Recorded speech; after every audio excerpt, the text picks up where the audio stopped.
So that comes down to the question, are nurses heroes? And I've been reading up on differing opinions on this, right? There was some talk about the term heroes. I mean, we use it for sports people, for goodness sake. Tiger Woods, a football quarterback, those sorts of things. So I don't even know what the word means anymore, but nurses, the pressure that puts on this, because sometimes nurses need to say, I can't do this anymore. I need a day. I can't do it. Or, a variety of human responses. So to call us heroes negates the fact that we are knowledge workers and we know how to work through a process of infection control to keep patients and others safe. It kind of negates all of that. That's the voice of Dianne Martin. She's the CEO of WeRPN, a provincial nursing association. She's also a longtime friend and all-around great person. She was on the podcast at the beginning of 2020, and some of you may have heard that episode, but in just a few short months since then, pretty much everything has changed. It was great to get her thoughts on the ongoing pandemic, if and when things will get back to normal, the state of the economy, the wearing of masks, challenges facing nurses, and more. This is my conversation with Dianne Martin. All right, so we're going to fire it up, okay? Okay. All right. Good. So I'm very happy to speak with Dianne Martin, CEO of WeRPN. We chatted a couple of months ago, but the world has changed just a little bit since then.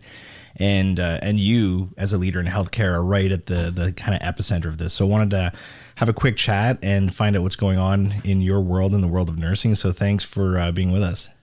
Oh, it's so nice to be back. So what you been doing the last couple months? Well, I couldn't even give you just one single answer to that because it changes every single day. What we know, what we think is going to happen, doesn't happen, and something else happens. So every day it's different, but I can tell you, I have been really busy.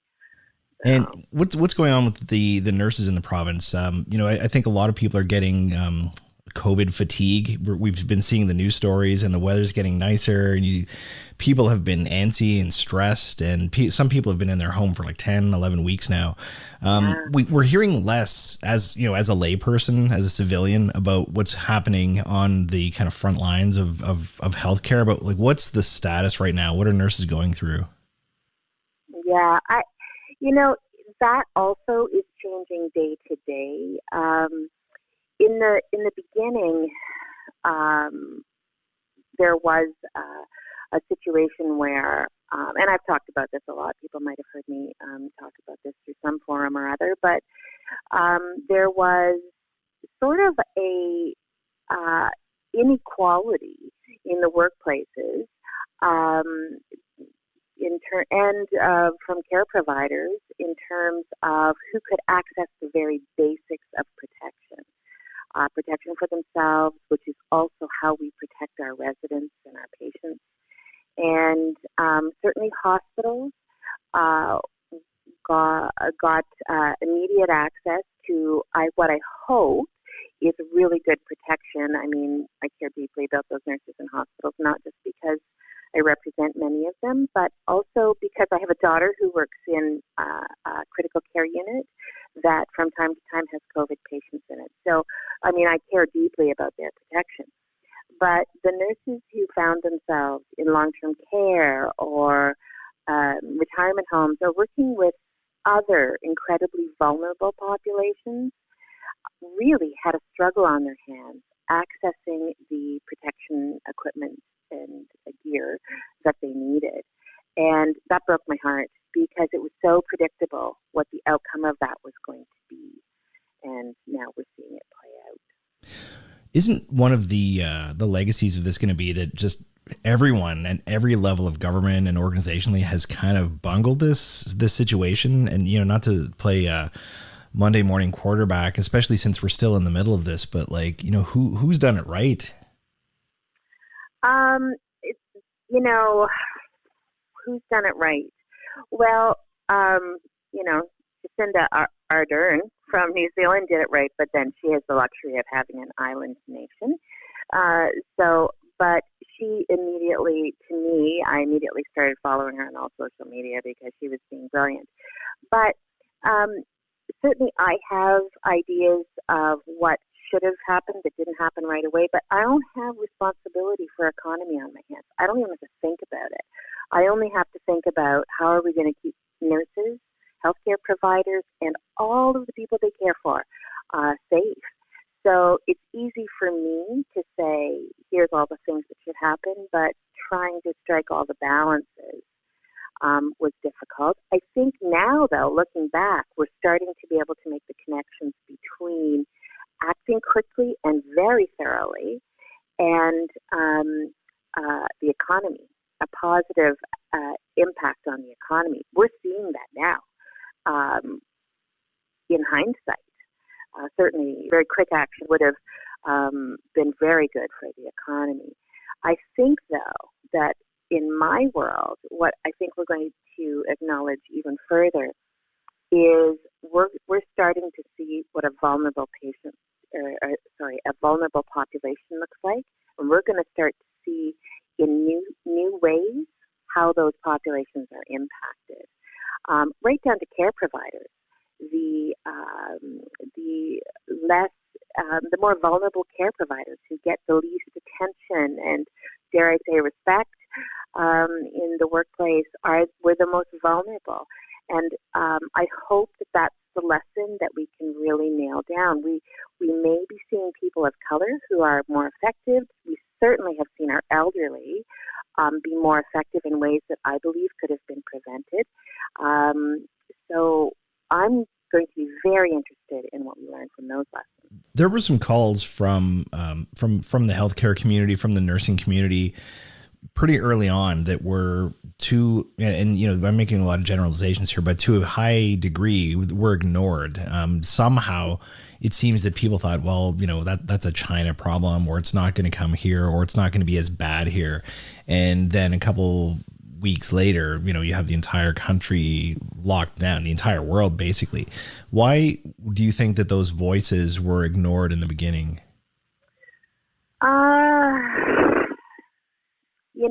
I think that we think of ourselves as a first world nation that will just have the solutions and we'll be really great at everything. And we haven't been. But I also think there is an element, to be fair, there is an element of this is surreal. You could be, the most intelligent, scientific person around, and it's very hard to get your head around that we're going to the place where we are now, right? And so even imagining it when you understand it was very, very hard. I think that was an element. So that's of the people who are very knowledgeable, and then there's the other people who have other areas of specialties in healthcare, who this must have been very confusing and hard to understand how this was different than the flu or different than SARS or different than any of those things. So I think there was a puzzling lack of. It occurred to me during the whole thing that appropriate response, in hindsight, if it worked, would look like overkill, waste, lost a lot of money, killed the economy for something that didn't even need to happen.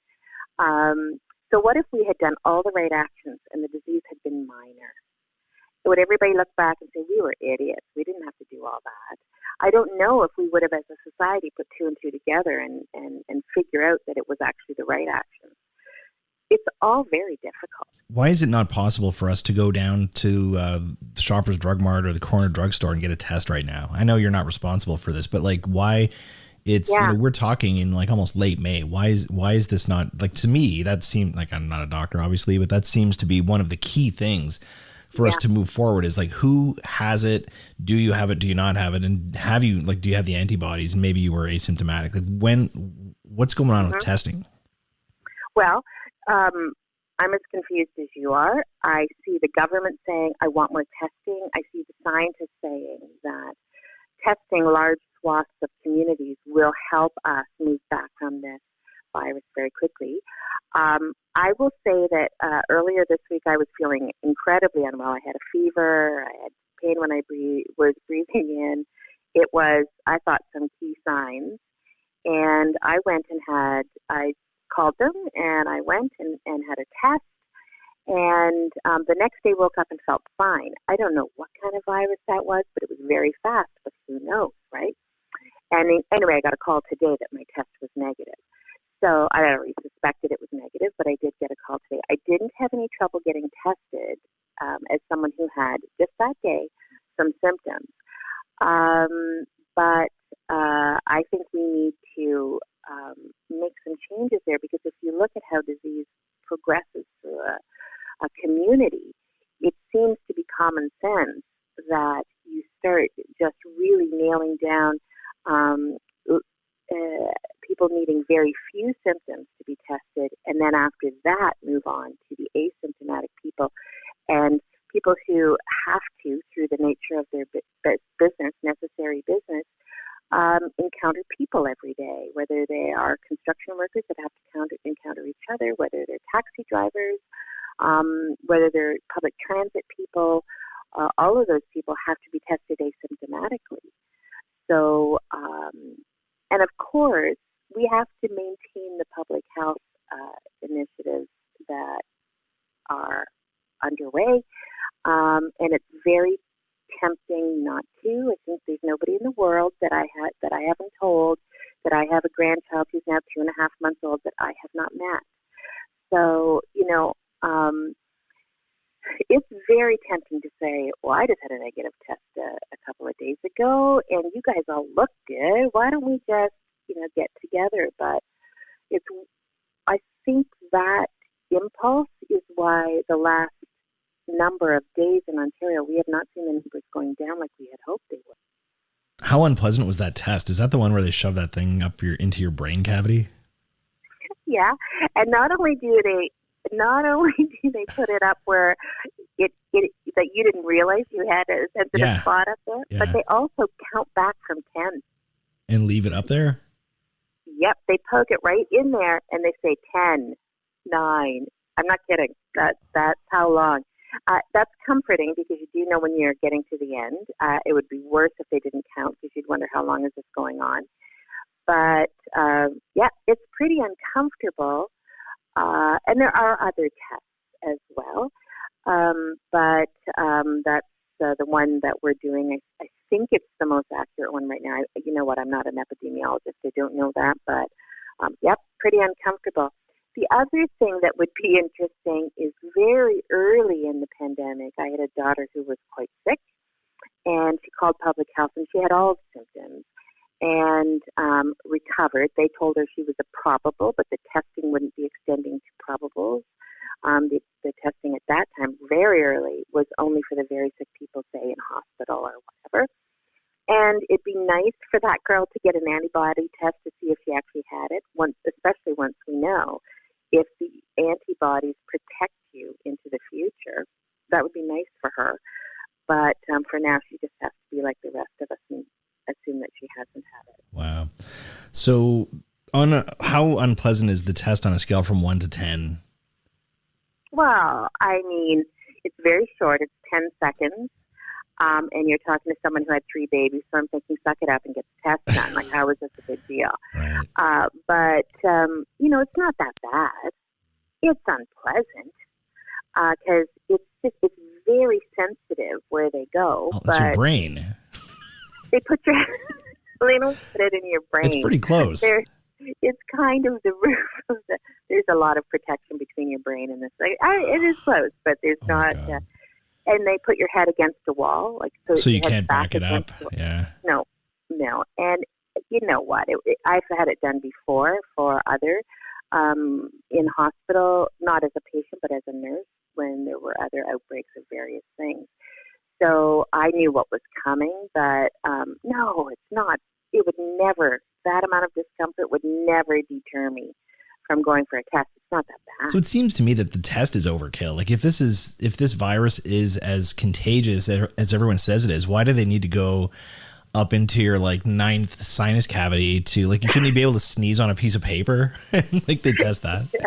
Well, science and science is really where all the answers are.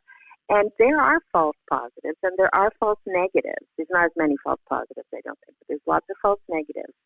And what we don't want is false negatives. So if one test seems more effective than other tests, we're going to make sure we stick with the most effective until we do studies to find out what is the least invasive yet has the effectiveness to not give us false negatives, which is a real problem. I'm seeing a lot of news reports and stories now talking about the second wave. And, Bonnie Henry from BC was saying, there's never been a pandemic on record, although the latest one or the last one was many years ago, that hasn't had a second wave. And what are your thoughts on that? Do you think? Yeah. Well, common sense, right? I mean, I've been pretty much contained in the location where I am, pretty much exclusively. So I don't have any immunity to the virus. So once I get out and about and people are moving around, it's a very contagious virus, and I can't imagine how anyone could think there wouldn't be a second wave under those conditions. And yet we can't stay in our. I haven't even bought my own groceries. I have had grocery delivery. So I don't know how anyone could think there wouldn't be a second wave. Basically, we're just trying to slow the wave to save as many lives as possible until there's a vaccine. That's what we're trying to do. But we've all been really careful, and not all of us. Not all. I can tell you about by my very own neighborhood. But a lot of us have been very cautious, and we've been, taking care. And if that lets up through the summer, then I think by September, October, you're going to start seeing a significant enough second wave. I just don't see how it would be impossible not to be having that. Even if there was a vaccination, because vaccinations take a long time to get the population that at least a critical mass of them immunized. Have you seen the stories about the high numbers of asymptomatic people, like people who are tested, find out that they actually have the antibodies, but they don't recall having any symptoms at all? Yeah. That's weird. I think that's where some of our more broad list of symptoms are coming from, too. We're starting to learn more. To be honest with you, with this virus, it's really about learning more about it every day and then changing, like being very, very sort of, what's the word I'm looking for, like intentional about understanding that it will be different tomorrow because we'll understand it differently. That's the whole novo, new virus piece, is that we don't know everything, but we're learning something every day. And that's really, I think, one of the things we're learning is that they didn't have any of the list of symptoms, but did they have other symptoms in common that could be an actual symptom? Everything we know, right from the children through to yesterday, I heard from one of my kids that pink eye is now on the list of symptoms. So I think we have to recognize that we don't know much, but we're going to know lots. And we have to prepare ourselves for taking in all of that information as it comes and changing our habits and our reactions based on what we've learned. I think that's an important step. But isn't it possible, though, that because of the lack of testing generally across the population, isn't it possible that, and again, I'm an English major, not a scientist, but that a lot more people have actually had it, been exposed to it, and are now hopefully immune to it than we think? Like, isn't that, like, I'm, being optimistic here, but isn't that possible? Right. Absolutely. So the first step we have to do is find out if antibodies mean immunity. That's the first step. And scientists are working on that. It's great for everyone if it does mean that, because a vaccine will be faster, and we can start hoping for what they call herd immunity, of course. So we were hoping for that, and early studies are starting to look like that might be the case. But once again, you don't want to wait until we look back at the beginning of this in Canada, and do I think we could have done better? certainly. I don't want to be saying that again about the second wave. Well, we just thought, what if? There's a chance people might be immune. Nope. We've got to save lives here, and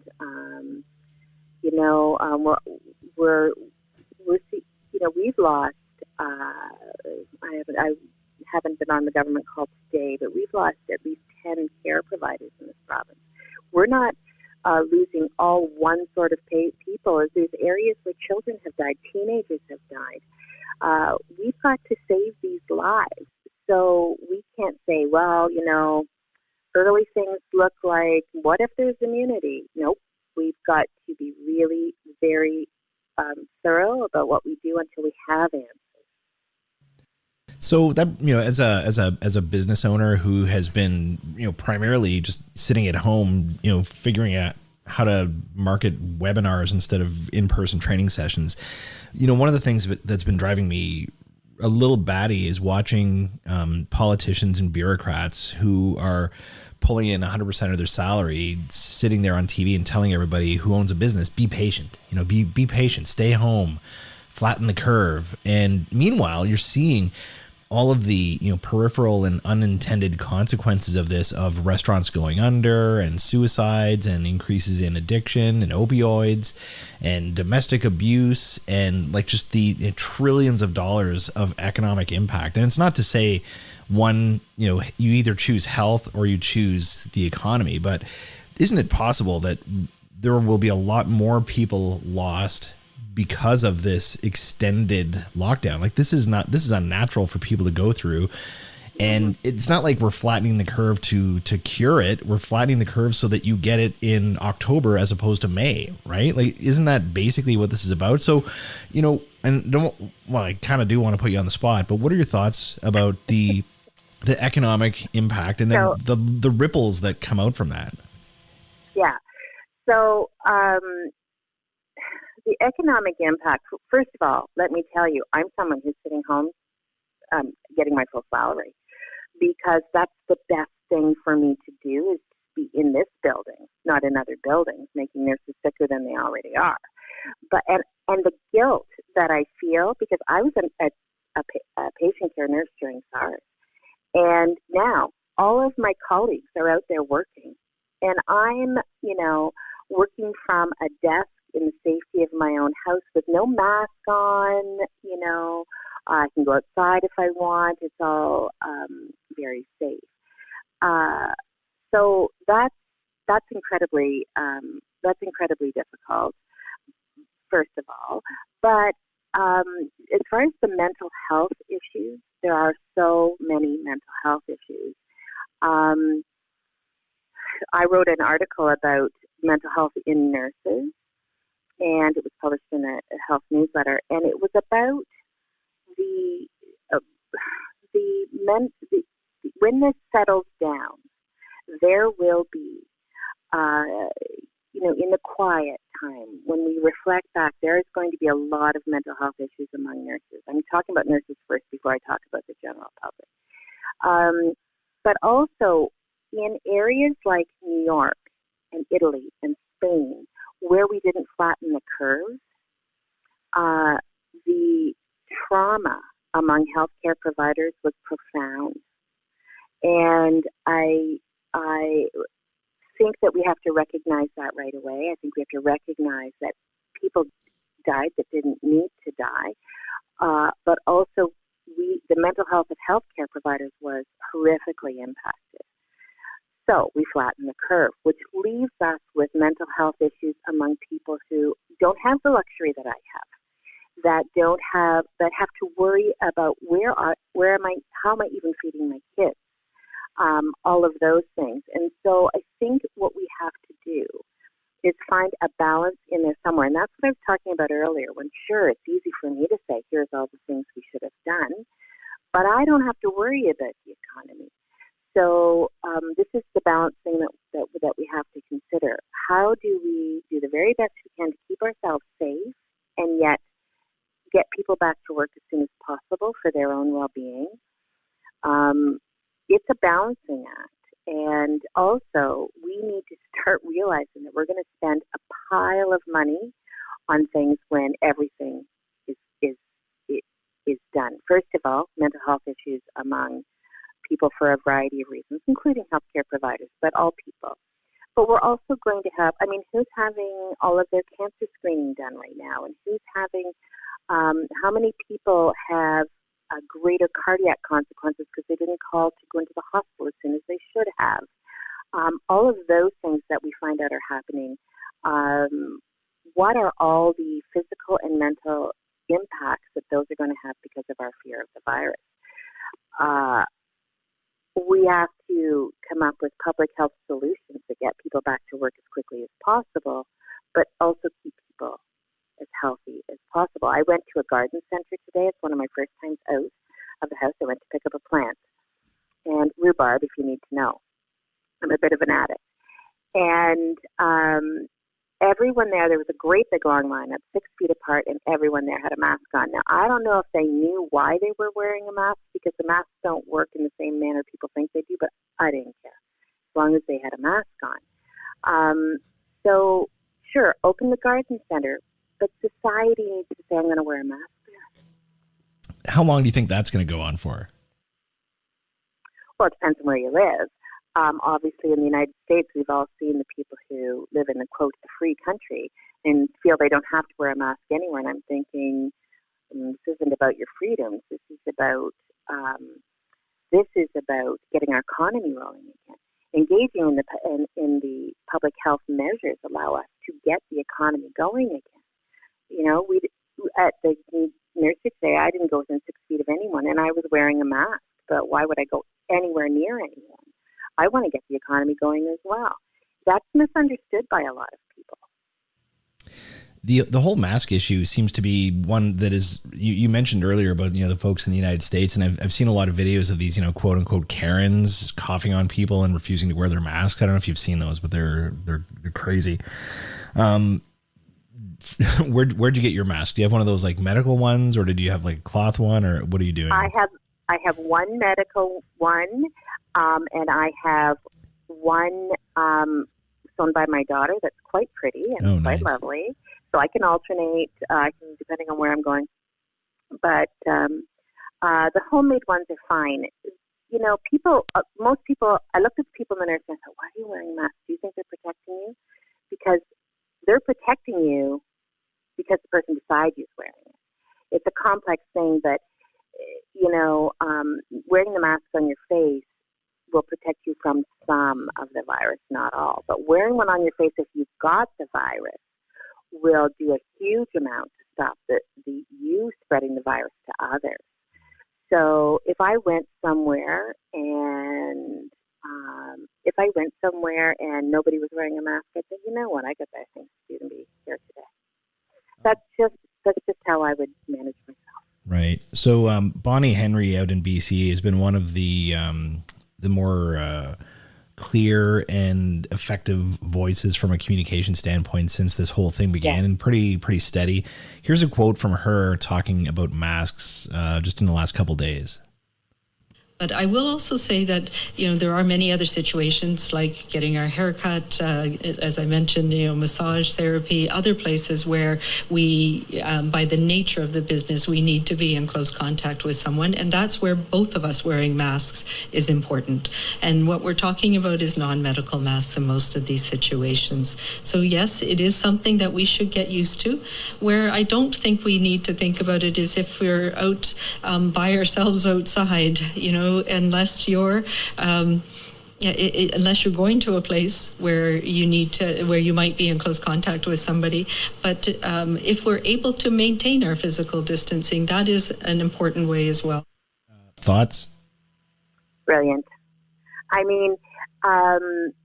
That's exactly right. I saw someone driving by the other day with a mask on in their car, and I thought, what? What's going on right now? But no, when I got into my car at the garden center, I took my mask off, and I haven't had it back on again since. Right, I'm home, and I haven't had it back on. But the fact that everybody except 2 people, and I'm talking out of about 50 people that were signed up to the garden center, they only let in a few at a time. Everyone had a mask on, and I'll shop there. Plus, they sprayed the cart before they would hand it to you. They sprayed your hands before they would let you touch the cart. And I'll shop there. I'm not going to linger. I knew what I wanted. I went in and got it, and out I came. And I didn't go near any other people, even with all the protections, those Right. protections in place. But no, she's exactly right. You wearing a mask? Okay. Everyone wearing a mask? That's pretty good. That's a pretty good situation as long as you still keep your 6-foot bubble around you. That's pretty good. And then let's get shopping. Let's dump some money into Canada. But still, this is a stalling tactic. Like, no one seems to be addressing the fact. Like, vaccine is great. To come up with a vaccine, fantastic. I don't know if there is one for any other coronavirus that's been proven effective, but this seems to be, they're sort of implying that if you do this, everything will be okay. If you do this, there will be a cure. If you do this, the economy will come back. And here we are, almost 3 months of, no professional sports, concerts, tourism, conferences, like industries are becoming decimated. And so when, are we wearing masks 6 years from now, 2 years from now, 6 months from now? Probably. This will probably change our habits of how we, and the use of masks in our country. I do have my dark moments, and I'll be talking to my nurse friends on the phone, and I'll say, we're all getting it. We're all getting it. And they'll say, yeah, we're all getting it. But and in that case, let's not overwhelm the healthcare system. So at least if we get it, they can take care of us. And let's do everything we can to slow this disease, because every day we're learning more about how to treat it or how not to treat it. We're learning about, best practices. I believe that one of the things they found, I don't know this for sure, but I read this somewhere, was not to intubate as early as they were intubating patients and that sort of thing. They've really, I think, gotten very good at the proning people, which means turning them on their stomachs to increase their capacity.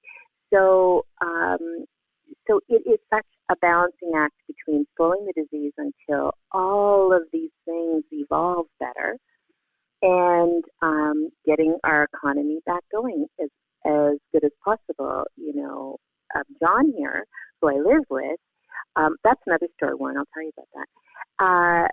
But he's going golfing tomorrow, the first time, and golfing is what he does. And he's going tomorrow, and we've been through this a whole bunch of times, him and I. Have your own cart. You don't golf near any other golfers. You don't go in the clubhouse. And if people are going into the clubhouse, you can't go in. You have to, pay from the outside. And then you drop your cart off and you get in your car and you go, and you never come in contact with another person, and go golf. Let's let this golf course make some money. But the balances that are in that are money back into the economy, personal safety. And I think that's the best thing for us to do at this point. When's the next time you can imagine yourself getting on an airplane? I think about it all the time. Because the new baby lives in Halifax. And I think I'm going to drive through Quebec. You have to get yourself an RV with a big gas tank. And a washroom. Yeah, exactly. And a coffee maker. But I can't imagine getting on an airplane right now, but we're going to learn more about the virus. And the more we learn, the more rapidly we learn it, the more rapidly we can open our economy. So we're going to learn what works in an airplane and what doesn't work. It's been half a year since the virus was first emerged in the public realm. Aren't there some pretty brilliant nerds, I say that in an affectionate way, working on this? Like, why have we not made better progress? Well, this is how progress makes. If science was easy, we'd all be doing it. It's meticulous work. It's meticulous, and it takes time. Listen, I'm not very happy. I canceled a trip to Hawaii Oh, In man. April, I canceled a trip to Newfoundland next week. Those were not work trips. Those Yeah. were Diane having a good time trips, and I'm not happy about that either. But I want the science done. I want to know how do we, because if it's your family, that single life that will be lost as we move towards immunity matters a great deal. So continuing to adjust ourselves every day based on the newest knowledge is how we're going to do that. Now, before we started recording, we had a quick chat, and you talked about some kind of disturbing developments in the Ontario healthcare space, at least where some nurses who have, every organization should be trying to do its best, but there's some situations where some organizations maybe weren't providing nurses with the equipment they needed or whatever, and someone would... whistleblower seems like a kind of a big word for this, but they would kind of raise a flag and say, hey, this isn't cool. And some of them have actually been terminated because of this. Do you want to talk a little bit about that? Because that seems really disturbing to me. Yeah, and I use the word whistleblower. Okay. I think it's the right word. We have heard from nurses who have said I've only heard from nurses in long-term care and retirement homes who have said, I said to the owner of the home or the operator of the home, I am, this is not following the government directives. I need more PPE to be safe. I need better screening at the door every time I come in. I need you to stop to create a dining room where these people are distanced from each other on a variety of things. And they have, and then when that didn't happen, these people did what I would hope that I would do if I was in that situation as a nurse, although it's a really tough thing to do. They called public health and said, my employer is putting residents at risk, and that in turn puts me at risk, and I need you to help us. And of course, they were terminated. And it's so hard for me to acknowledge that, and we're working with these people to try and help them sort through this, and we certainly have provided all the support we can to long-term care homes in terms of staffing or that sort of thing. Access to our website to advertise for staff, whatever they need for free. But and we have newsletters that we put out every day with all the latest government directives. So there's really no excuse. But the nurses get our newsletters, and they take those newsletters and they say, "Here's the government. These newsletters have the government directives attached, and this is what we're supposed to be doing." And they do the unthinkable. They report their employer when the residents that they love so dearly are at risk, and they are let go for such things as COVID anxiety or inability to cope, those sorts of things. So to me, that could be one of the biggest tragedies that's happened. And I think it's all part of the fact that we have a system that thinks that the acute care ICU patient is more exciting and valuable than the elderly person in a long-term care home. And I hope what comes out of this whole thing is that is not the case, that we start to see everybody and their care providers, of course, different kinds of care providers work in ICU, but that their care providers, PSWs, incredibly important and completely unrecognized until now, that we start changing our attitude about this. I went to Finland and visited their long-term care system. I think I talked to you about this one before, but they don't have any of that inequality from sector to sector or from care provider to care provider. And I would imagine their long-term care homes fared better. You mentioned that one of those nurses was the way they even let her go. The fact that they terminated them was outrageous, but one of them was actually they weaseled into trying to make it look like a resignation. Yep. Yeah, that is what it looks like.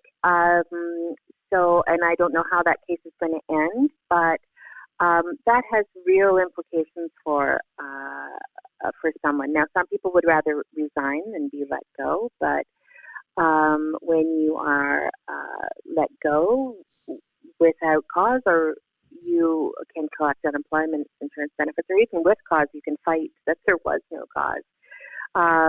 But proving that you did not resign might turn out to be a little bit trickier. But, I have great faith in these nurses. They first of all, they're very courageous to do what they did.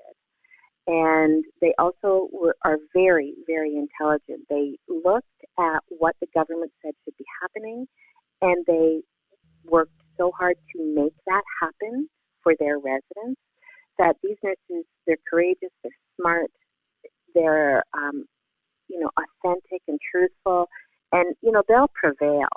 But the disappointment to know that someone's living through that stress has been difficult for me.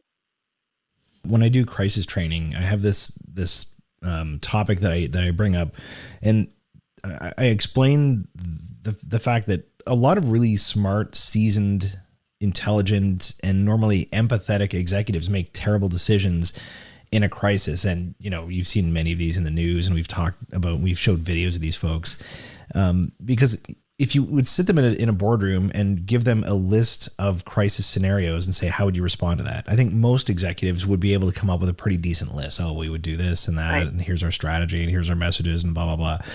But then when an actual crisis takes place, so many of them, and I attribute it to the amygdala, that little reptilian part of your brain that is responsible for the whole fight or flight, they call it.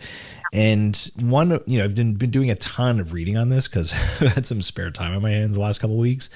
And it turns out that when that is activated, that rational thinking is kind of put in on the back burner, in the back seat, and it impairs decision making. And so I'm looking at all of these different industries and across society and what's being done from politicians. And I'm wondering how much that reptilian part of our brain is at play here. When people are shaming each other or yelling at each other for wearing a mask or not wearing a mask, and just the, I don't know, you said you haven't been to a grocery store, but the greatest tweet that I saw was someone was taking their cart and going around a corner, and they said it's kind of like in a haunted house, when you're afraid to go around every corner because you might bump into somebody, or you don't want to get too close to anyone.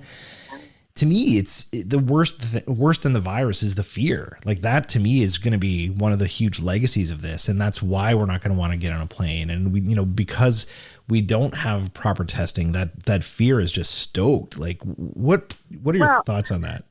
Well, first of all, I'm wearing a mask and I'm not getting on a plane, but I'm not feeling fear. I'm literally not feeling fear. I know I'm 59. I'm approaching in 6 months the age group where it takes a little jump, but I don't feel fear. I feel common sense.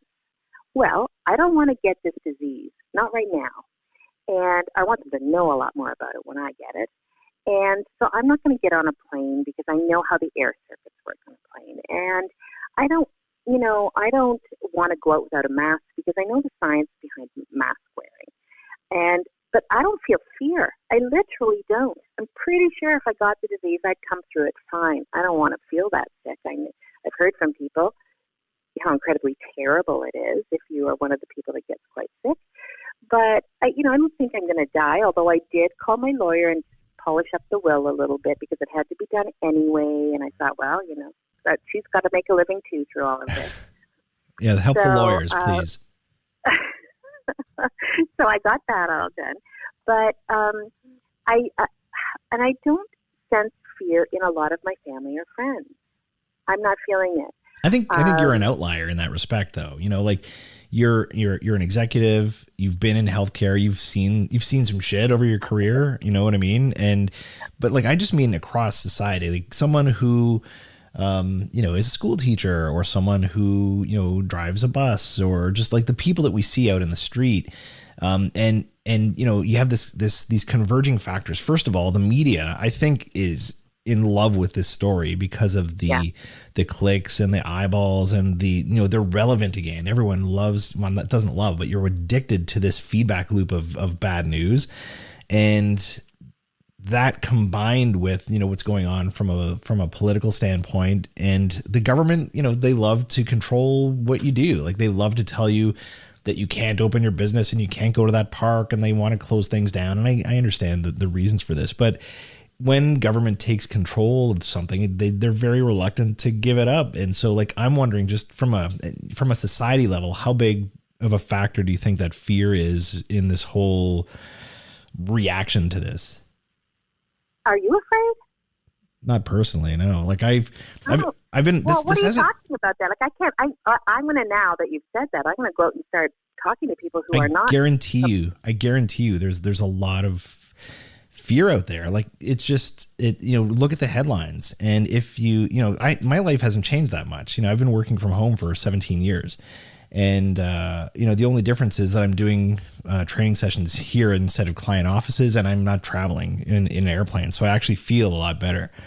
I've been doing a lot of reading. And I think that, if I were to get it, my odds would actually be pretty good. But I think, we're supposed to be doing it to help everybody else and the seniors and whatnot. But don't you see that in the media coverage, just the stoking of these flames of fear? You don't see that? Yes, but that's what they do all the time, 365 days of the year. I think there's lots of that goes on. That seems to be some of the business they're in. I think it serves a purpose, not the fear, but there is a role. There's some great journalists out there who are really educating us on what we need to do to be as safe as possible and telling us the latest. I mean, I read the news today. I learned new things about it and that sort of thing. When I came to understand the masks, when that was finally explained by a journalist in a way that made sense to me, I felt like I could go to the garden center now. So all of those, there are some people who are not doing a good job of moving this forward. But there's lots of good information in the news as well. But you need to pick a time of day. You need to find a good source of news. You need to take it in. And then you need to watch a good decorating show, or, I don't know, the fifth season of Friday Night Lights if you want. But this is not what you should be doing with your day. Just, I get this sense, and, I spend more time on Twitter than I probably should. But it seems to be to me that fear is being used as a lever to control people, to get them to think things or do things. And maybe there's an altruistic angle to that in terms of the whole, staying home and staying away from people and, washing your hands, don't touch your face and all of that. But like, it seems to me that part of people's brains is activated. And I think that sometimes people are making decisions based on that and not really from a rational point of view. I don't know. That's just, yeah, I you know what? I'm only dealing with healthcare professionals, and I've not been out. I've not been out in the public, and my family are healthcare professionals or closely linked. So as you say that, I realize I may not know much about the general population anymore being in here. I have 18 staff, but they are all working at their homes. And yes, we have conference calls, but I don't know the kind of, hey, how are you doing things that I would know when we were all in the office together. So you bring up a really good point. I maybe am not actually really informed on that. It just seems to be, because I've been doing some writing on the topic, and and maybe that's kind of skewing my view, but I see a lot of that in terms of, I think, manipulation and trying to get people to think certain things or do certain things. But I don't know. We'll see. I think, to people who are also saying like the world will never be the same again. And this is like, obviously it's a significant shift and a huge, probably the biggest story that we've lived through in the past century, certainly one of them. But, the new normal is one of those phrases that I can't stand. Like, I personally think that like 4 or 5 years from now, we're going to be pretty much back to where we were last year. Am I completely high, or is that possible in your mind? Sadly, I think you're right. And, that disappoints me. When we lived through SARS, we knew, and you got to be ready in case something like this comes along. And the stockpiling that happened of PPE was appropriate because be ready the next time it comes. It all expired, and nobody noted it. And when everybody went to get it out to use it for this particular virus, it wasn't usable. So don't worry, everything will return to normal far sooner than it should, and in different ways than it should. There are things that should return to normal. Like, I want to be able to just pop over to the neighbors. I want my girlfriends to drop by the house on their way home and just walk in the front door. I want my kids to my grandchildren to see their grandmother. So much that they'll come to the nursing home when I'm old. I want all of those things, and I think that those will return to normal. But there's a lot of lessons to be learned. Why on earth would we guarantee better PPE to a hospital worker than a long-term care worker? That happened, and in one of the initial government directives, and then of course that changed. But why on earth would we do that? And is it because that's the group that we value more? Is that because that's the group that negotiated the hardest? I hope we learn from those things and we never go back to those sorts of things. But I think the rest of life will appropriately go back to normal. I'm just worried that everything will go back to the way we used to do it. And again, I preface almost everything I'm saying that I'm not a doctor, but if you look and not to say that this is like the flu in any way, because obviously it's different. But if you look at the death rates of the flu over the past several years, like the numbers I found staggering. Like, I had no idea. Like, I think globally, 800,000 people or something died last year or in 2017 of the flu, which is bonkers. But like, those viruses are still all out there. Those things are still roaming around. So why is it that we're so hyper aware? Obviously it's new. No one had immunity to it. It's kind of, and maybe social media, all these different factors are making it kind of bigger than it is, because, I know so many people who are freaked out about this who have never had a flu shot in their life. And so, like, how different is this? Well, first of all, you're not a nurse either. You said doctor as if they're the holders. You said that as if they're the holders of the knowledge. And of course, I'm going to correct that. I can't believe you fell into that trap. Yeah. Anyway, but also when you talk about the numbers of people that have died from the flu, et cetera, it's really the rate of the infected people. How many of the infected people, what percent of the infected people die? And then how easily is this disease passed from person to person? And that's the factors that you look at, not how many people have died total, because there's different viruses out there. We're just talking about one virus, right. And the rate is high. It is much higher than the flu. But we don't know that, though, because they haven't, without testing, we don't know. Like, if it turns out 4 years from now that they test, like, let's say Amazon sent a test out with your Amazon Prime account and you shoved it in your brain and sent it back to them by mail, and they could test everybody. I really, really believe that the stats are going to show that way more people had it than we think. Well, that's what I mean by get ready. We're going to change our understanding of the disease every day as the science uncovers new things. And so I'm ready for that. Bring that on. If that's what happens. But it's not about what Warren Week's gut feeling is. It's about what the science shows.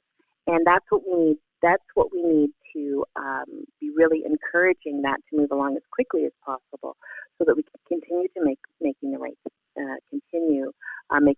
decisions. So my gut feelings shouldn't be medical advice. Okay. That's right. Okay. What else do we have to chat about here? One of the things that, and again, you'd be a better person to ask than probably anyone else that I know from a medical standpoint, but like, what I've heard is that one of the things you can actually do if you're sitting there and trying to make yourself more resilient or to be able to fight this off is to work on your immune system, to, exercise, sleep properly, eat properly, like try to decrease stress, vitamins or supplements. Is there any merit to any of that, or is that just, busy work? Yeah. We've known for a long time what boosts the immune system and what can negatively impact the immune system. And that's not news. You know, that's not just something someone came up with because there's a pandemic. We've known that stuff for a long time. So yes, look at what it boosts the immune system. Look at what causes the immune system to not be great, and do those things or avoid the bad things. And certainly, I'm not doing as much of it as I should be, but I feel like my immune system's pretty good right now. But I mean, I could use a little more exercise. If I was ever using the excuse I don't have time to exercise, I think we can all rest assured now that was probably not that I didn't have time. That's probably not the cause. That's what I've discovered. But now that we've got outside a lot of time. But outside of that, I think I'm even trying to, intentionally remember, I got to talk to my girlfriends today. Or, I need to call my kids and say, one picture of the kids every 2 days isn't going to cut it. You're going to have to do a bit better. And just intentionally trying to have a good time, trying to keep my sense of humor, trying to, find all the funny things in life. I have such an appreciation for the people who are still funny, that I want to be one of them. So, do all of those things. And that's not news. We've known for a long time, if you don't want to get the flu, if you want to be resilient to colds, if you don't want all of those things, you can improve your chances by doing these things. So why is nobody saying that, though? When Theresa Tam and Bonnie Henry or Doug Ford or Justin Trudeau, and I'm speaking from a Canadian standpoint here, why are they not mentioning this? Well, I think public health is. I've seen nothing. I've seen zero on that. Really? I've heard it from podcasts. That's where I get most of my news also. Okay, well, you should phone some friends who are nurses. But if you look through, it's like, wash your hands, don't touch your face, wear a mask, don't go out, end of story. Close your business. You haven't heard from anyone. I haven't heard, go to bed, eat some vegetables. You haven't. I haven't. There's even been a commercial on TV that showed that. Who watches TV anymore? Everything's on Netflix. I don't even know how to log on to Netflix. I'm a pathetic 59-year-old, but listen to me lecturing you. But there was an ad that showed a guy who was, adjusting to the isolation, and he gets up and he goes and he sits down and then he watches the TV and then he goes to bed, and every morning he's getting up later, and then one morning he just gets up early. He exercises.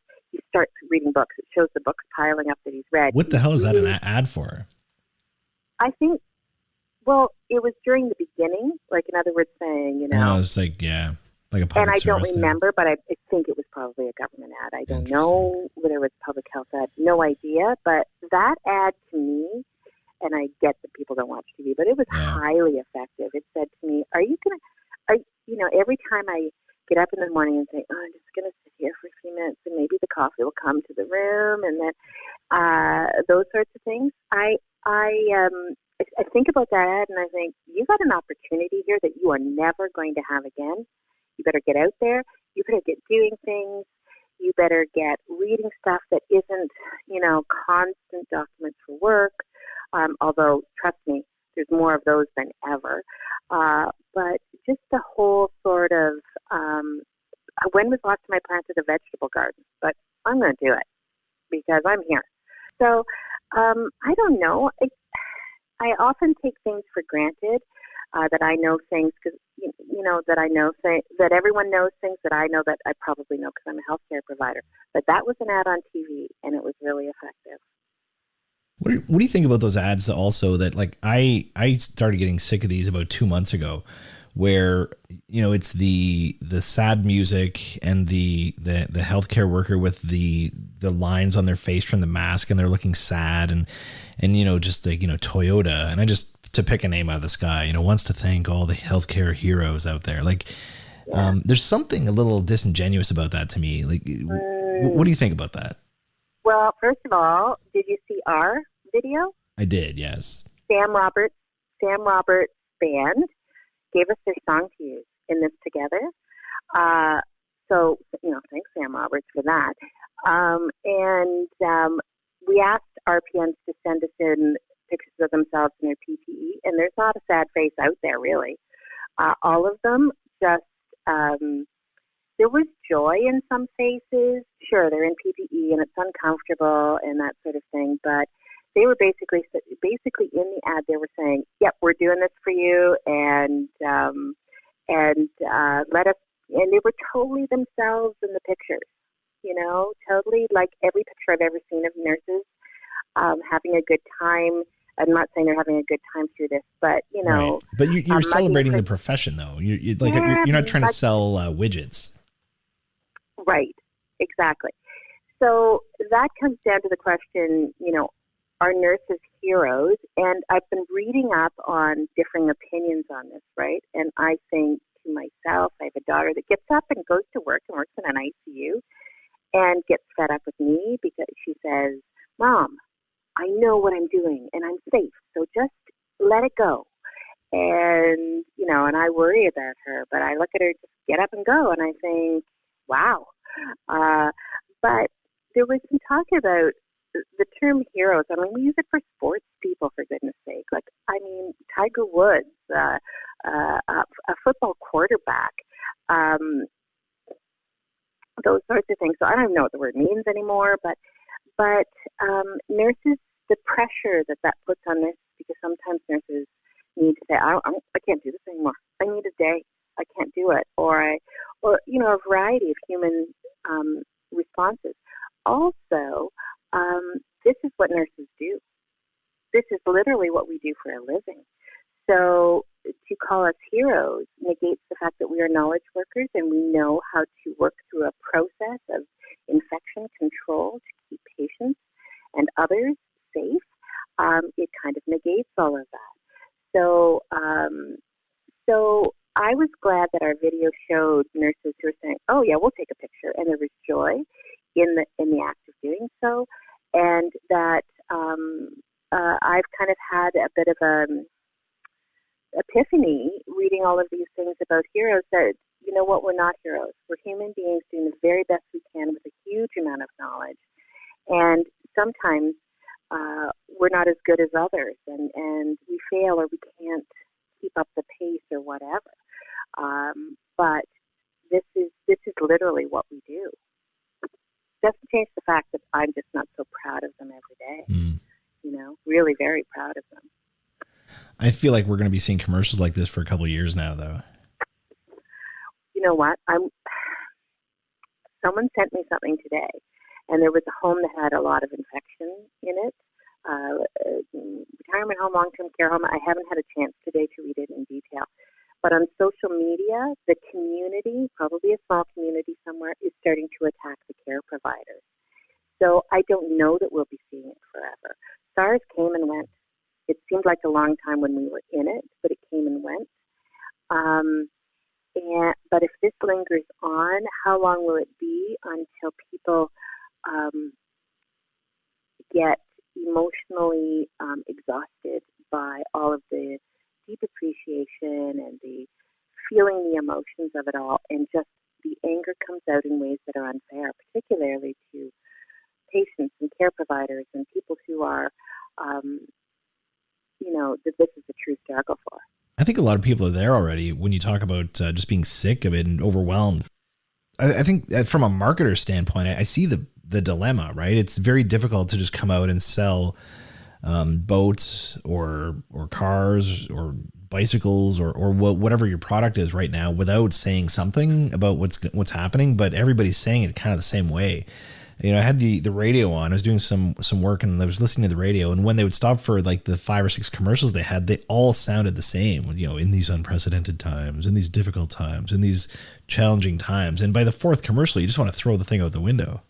So I was driving into town today on my way to the garden center. I'm telling you the whole story of my day. I dropped my daughter's car off at the dealership to be serviced. And I'm driving in, and the dealership as I'm driving through, it has an ad that talks about come in and take a car for a test, your fully sanitized car for a test drive. I didn't think that was bad. That was the only word that was in the ad to reassure you that, this is a great time. The weather's great. The cars are great. You don't have to worry about getting one because they're clean. Just come and take it. We'll give it to you to take for a test drive. I got to the dealership, and a woman with a clipboard says, she's got all of our names and what we're getting done to the cars on the list. And then she says, she checks that her information is correct, but quite a distance from my car. And then she said, okay, just leave it pointing towards one of the days. And then I walked away and got into our other car. So, I don't think it's terrible getting the car service going to. I feel like we are returning to some sort of normal work pattern or economy with safety measures in place. Now, if they weren't managing the cars like that, if they weren't managing their interactions with people like that, then I'd wait and get it serviced another time. But everybody's doing all the right things, and I'm back in, like, where I can be completely safe, and why not? What about your conference this fall? I think it's usually in September or October. Are you guys going to have a real live conference, or is it going to be virtual, or just going to scrap it? We have to have an AGM. That's the Right. rules of the game in an association like ours. We are not having the conference. We have canceled the conference for this fall. I'm pretty confident there'll be a second wave, and I think a coronavirus spreading like wildfire through a group of nurses, at least half of whom work in long-term care, is a disaster in so many ways. And we can do our AGM virtually. So, yeah, that's what we're going to do. And I'm not going to take out a swath of nurses so that we can have our conference. And our conferences are, widely attended, and they are award ceremonies, and they have great keynotes. And they're fantastic conferences, but, the people who attend those conferences are incredibly important to the healthcare system. And, yeah, there is some disappointment, I will tell you. So before we go, a little crystal ball time. What is the summer going to hold? Give us some COVID-19 predictions. Well, I hope that. For me, it's all about being predicted by what were the new numbers yesterday, and I think for me, I hope to see some numbers down close to zero in a couple of months. And I'm getting in my car and driving to Halifax to see my new See that grandchild. baby, yeah. Yeah, that's for sure.